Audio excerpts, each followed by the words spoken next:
Hollywood silver screen presenting face of. कहानी की शुरुआत एक मेले से होती है जहाँ पर हम शॉन नाम के एक व्यक्ति को देखते हैं जो अपने बेटे से बहुत प्यार करता है। वो उसके साथ कुछ हसीन पल गुजार रहा होता है। तभी हम कास्टर नाम के एक बहुत बड़े क्रिमिनल को देखते हैं जिसकी बंदूक का निशाना अभी शॉन पर टिका हुआ था।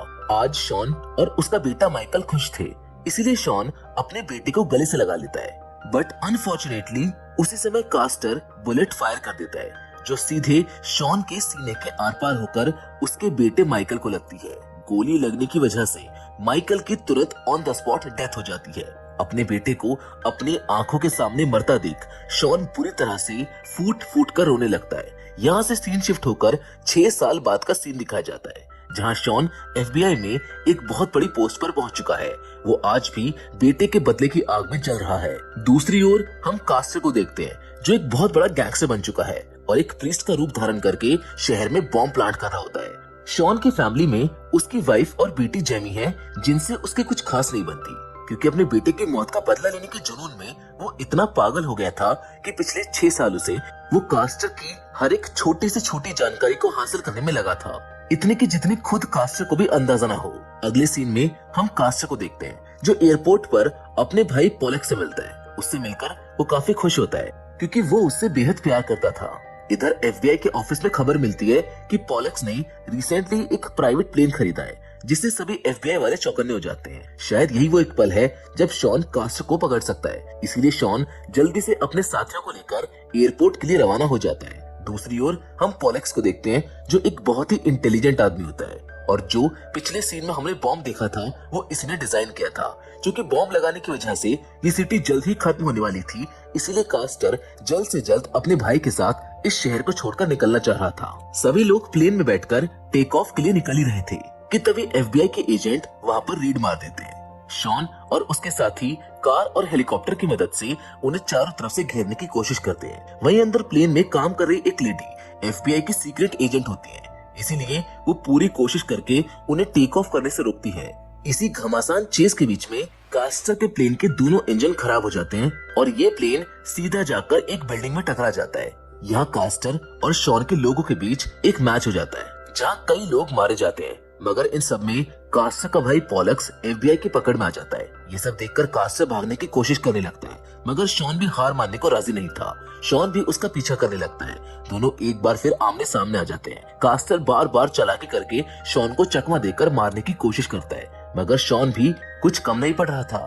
कास्टर इस लड़ाई में लगातार शॉन को उकसाने की कोशिश करता है। इस लड़ाई के दौरान गलती से एक जनरेटर चालू हो जाता है और कास्टर सीधा जाकर जालियों से टकरा जाता है और वहीं पर गिर जाता है। सबको लगने लगता है कि कास्टर मारा गया, लेकिन क्या ये सच है?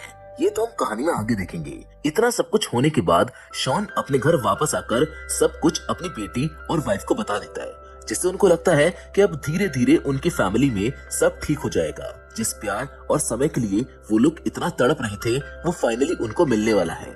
अगली सुबह शॉन जब अपने ऑफिस पहुंचता है तो वो कुछ ज्यादा खुश नहीं था क्योंकि भले ही उनके अनुसार कास्टर को मार दिया, मगर इन सब में उसके भी एजेंट्स मारे गए थे। तभी उसके ऑफिस में एक लेडी FBI एजेंट एंटर करती है और वो शॉन को बताती है कि पॉलेक्स के सामान की छानबीन के दौरान उन्हें एक फ्लॉपी ड्राइव मिली है जिसमें कुछ तो है जो तुमको देखना चाहिए। शॉन जब उस फ्लॉपी को चेक करता है तो उसमें बॉम्ब के डिजाइन की डिटेल्स मिलती है जिसको पॉलेक्स ने तैयार किया था। जो कि शॉन काफी लंबे समय से कास्टर के पीछे था, इसीलिए उसको मालूम था कि ये दोनों भाई मिलकर कुछ तो प्लान कर रहे हैं। इसीलिए वो समझ जाता है कि ये बॉम्ब तैयार भी है और शायद इसी शहर में प्लांट भी कर दिया गया है। शॉन पॉलेक्स से बात करने की कोशिश करता है, मगर वो कोई जवाब नहीं देता। शॉन समझ जाता है कि ये किसी भी हालत में अपना मुंह नहीं खोलेगा और वो जबरदस्ती भी नहीं कर सकते क्योंकि अब वो जेल जा चुका है। इसीलिए वो एक एक करके कास्टर के सभी दोस्तों को पकड़कर उनको टॉर्चर करने लगते हैं, मगर उनको ज्यादा कुछ पता नहीं चलता। इसीलिए फाइनली वो कास्टर की गर्लफ्रेंड साशा को पकड़ कर ले आते हैं, जो ज्यादा कुछ तो नहीं बताती मगर इशारों में ही बता देती है कि बॉम्ब 3 दिनों में ब्लास्ट होने वाला है। समय का कांटा तेजी से आगे बढ़ रहा था। शॉन की कलीग उसको एक रूम में ले जाती है जहाँ पर उसको मालूम चलता है कि कास्टर अभी भी जिंदा है और कोमा में है। डॉक्टर उसको आइडिया देते हैं कि हमने एक तरीके को इजाद किया है जिससे हम किसी का भी चेहरा निकालकर दूसरे पर लगा सकते हैं। हमारे पास बेस्ट सर्जन की टीम है जो इस काम में माहिर है, किसी को मालूम भी नहीं होगा। ऐसा करके आप जेल जाकर पॉलक से बॉम्ब के बारे में जानकारी निकलवा सकते हो क्योंकि पॉलक्स अपने भाई को तो सब कुछ बताएगा और आप इस शहर को तबाह होने से बचा सकोगे। और जैसे ही तुम्हें बॉम्ब का पता चलेगा हम तुरंत तुम्हें जेल से बाहर निकाल लेंगे, किसी को कानो कान खबर नहीं होगी। शॉन भी इस बारे में विचार करके मान जाता है, मगर ये सब करने से पहले वो अपने परिवार से मिलना चाहता था। शॉन जाकर अपनी वाइफ से मिलता है और उसको बताता है कि वो कुछ दिनों के लिए एक मिशन पर जा रहा है, जहाँ से वापस आने में उसको कुछ दिन भी लग सकते हैं। मगर इससे उसकी वाइफ काफी नाराज होती है, क्योंकि अपने बेटे की मौत का बदला लेने के बाद भी शॉन अपने काम में इतना व्यस्त रहता था कि उसके पास आज भी अपनी फैमिली के लिए टाइम नहीं है। फाइनली उसकी वाइफ उससे कहती है कि ठीक है, इस बार तो चले जाओ और अपना काम अच्छे से खत्म करके हमारे पास वापस आ जाओ। शॉन वापस उन्हीं डॉक्टर्स के पास जाता है जो सर्जरी करने वाले थे। शॉन की सर्जरी सक्सेसफुली कंप्लीट हो जाती है। अब शॉन के फेस पर कास्टर का चेहरा था, इसीलिए सब लोग खुशियां मनाने लगते हैं। मगर काम अभी खत्म नहीं हुआ था, क्योंकि शॉन की आवाज अभी भी कास्टर जैसी नहीं हुई थी। इसीलिए डॉक्टर्स एक डिवाइस लगाते हैं जिससे उसकी आवाज कास्टर जैसी हो जाती है। अब यहाँ से उसके प्लान का दूसरा हिस्सा चालू होता है, जहाँ शॉन यानी कास्टर को भी उसी जेल में डाल दिया जाता है जहाँ पॉलक्स को कैद किया गया है। कहानी को आसान रखने के लिए हम शॉन को शॉन ही मान के चलेंगे, भले ही उसने कास्टर का चेहरा लगा लिया हो। ये काफी हाईटेक जेल होती है, जहाँ कैदियों के पैर में आयरन शूज पहनाए जाते हैं और फ्लोर हमेशा मैग्नेटिक रहता है, इसीलिए कैदी चाहकर भी यहाँ से भाग नहीं सकते थे। गार्ड जब चाहे तब कैदियों को रोक सकते थे। शॉन दिमाग लगा ही रहा होता है कि कैसे वो पॉलक्स से मिलेगा और उससे बॉम्ब का पता करेगा, कि तभी कैदी उस पर हमला करके उसके साथ हाथापाई करने लगता है, क्योंकि असली कास्टर ने उसको काफी परेशान करते हुए उसकी बहन और वाइफ दोनों के साथ चक्कर चलाया था। खुद को कास्टर साबित करने के लिए शॉन उस आदमी को बहुत बुरी तरीके से मारने लगता है, मगर इसी दौरान गार्ड्स आकर उन दोनों को इलेक्ट्रिक शॉक दे देते हैं। उसको ले जाकर पॉलक्स के बगल में पटक दिया जाता है, जहाँ पॉलक्स उसके बगल में आकर खड़ा हो जाता है। मगर पॉलक्स को अभी भी उस पर शक था, इसीलिए वो उससे पूछता है कि बताओ वो कौन सी मेडिसिन है जिसको मैं पिछले 6 साल से लगातार ले रहा हूँ। अब शॉन मुश्किल में पड़ने वाला था, मगर ये सवाल उतना भी मुश्किल नहीं था, क्योंकि वो भी उन पर पिछले 6 साल से नजर रखकर सारी जानकारी को जुटा रहा था। इसीलिए वो बड़ी आसानी से उस मेडिसिन का नाम बता देता है, साथ ही उसको अब तक की सारी कहानी भी बता देता है कि कैसे मैं बच गया था और कैसे मुझे पुलिस वालों ने बचाकर कोमा से बाहर निकलने तक मेरा वेट किया।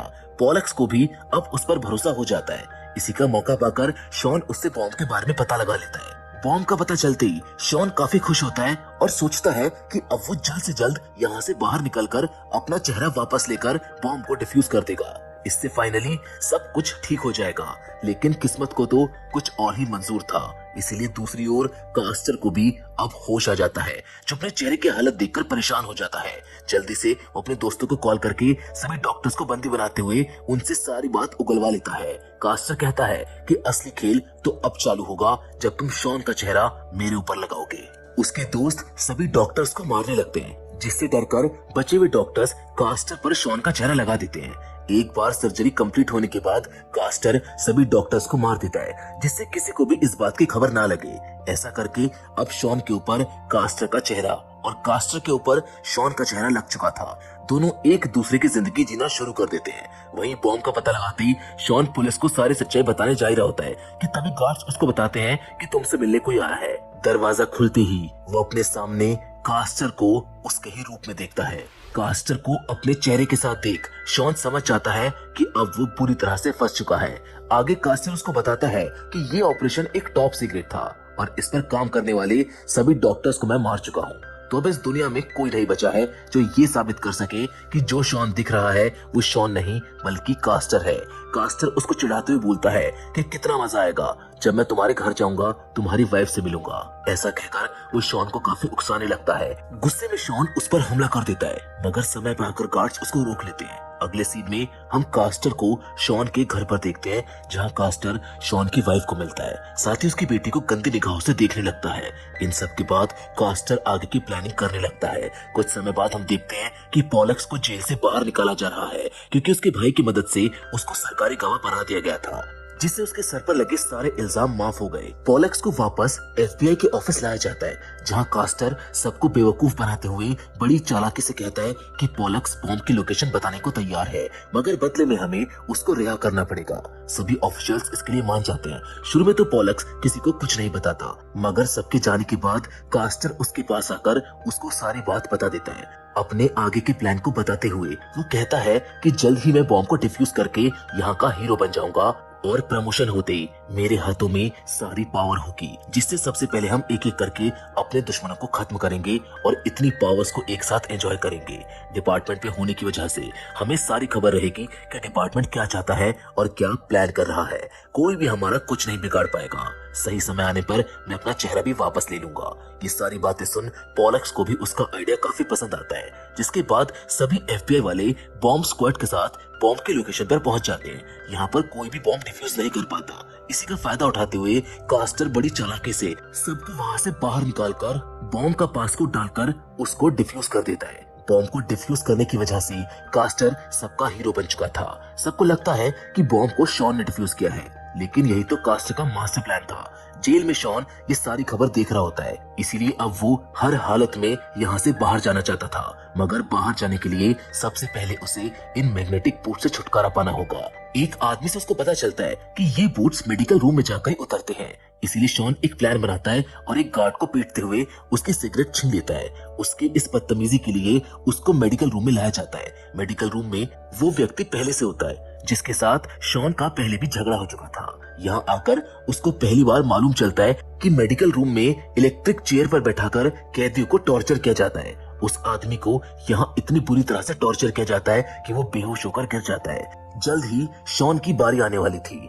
शॉन से उसके बूट्स उतरवाकर जल्द ही उसको चेयर पर बैठा दिया जाता है। राइट देन शॉन जेल के गार्ड से उसकी सिगरेट जलाने को कहता है। गार्ड उसकी बात सुनकर सिगरेट जला देता है। तभी मौका पाकर शॉन उस आदमी से मदद मांगते हुए कहता है कि मैं वो नहीं हूँ जिसको तुम समझ रहे हो। मेरा तुम्हारी बहन या वाइफ के साथ कोई चक्कर नहीं था। तुम मेरी मदद करो और हम दोनों यहाँ से आजाद हो जाएंगे।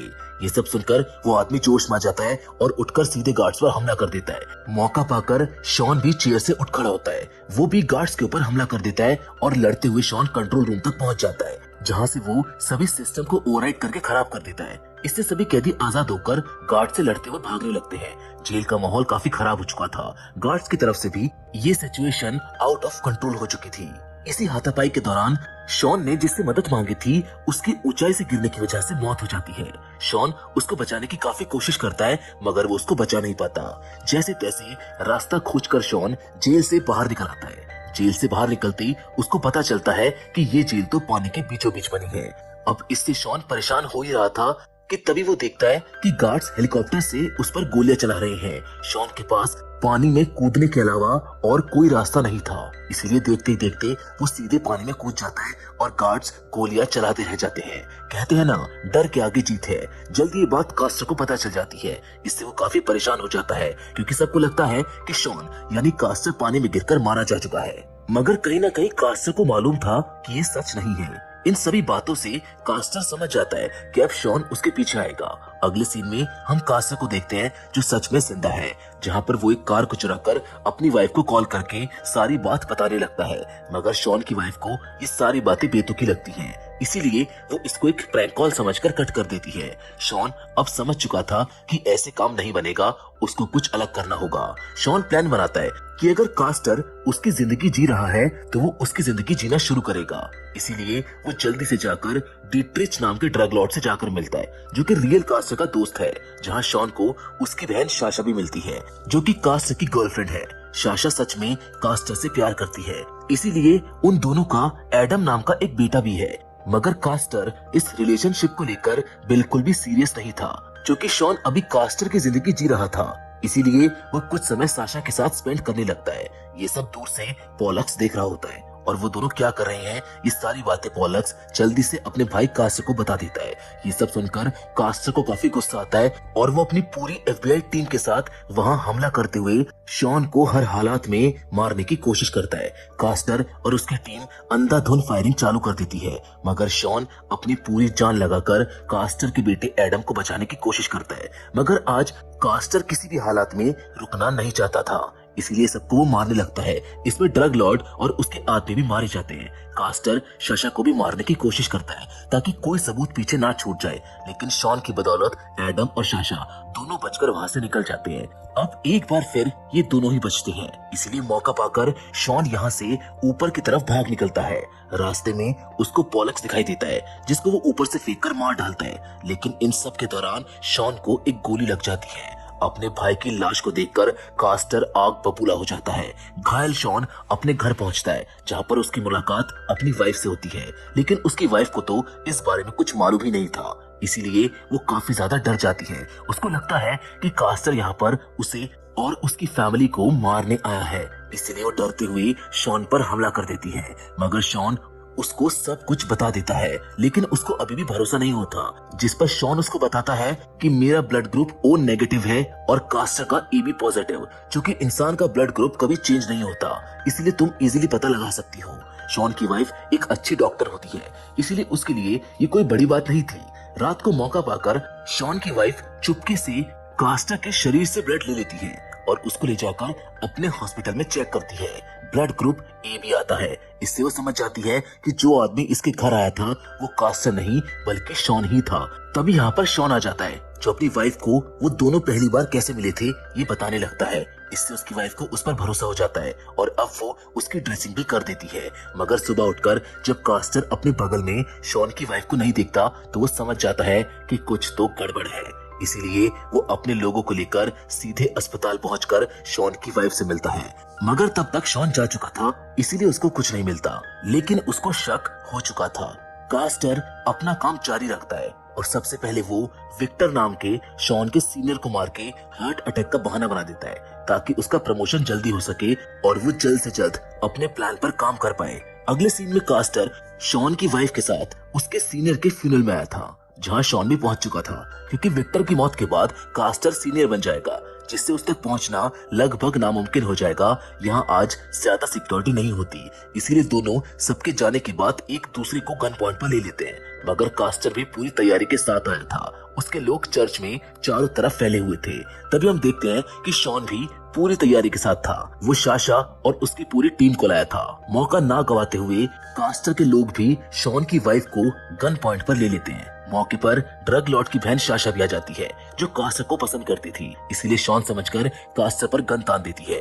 इन समय फायरिंग चालू हो जाती है, जिसमें शाशा और कई सारे लोग मारे जाते हैं। लेकिन तभी यहाँ पर शॉन की बेटी जेमी आ जाती है, जिसको कास्टर के लोग यहाँ पर ले आए थे, लेकिन कुछ भी पता ना होने की वजह से वो कास्टर समझकर शॉन पर गन पॉइंट को रखते हुए शॉन की शक्ल में छुपे कास्टर के पास चली जाती है, जो उसी को गन पॉइंट पर लेकर बदतमीजी करने लगता है। जेमी अपनी पॉकेट से एक चाकू निकालती है, जिसे कास्टर ने एक बार उसके बॉयफ्रेंड के छेड़ने पर उसको दिया था।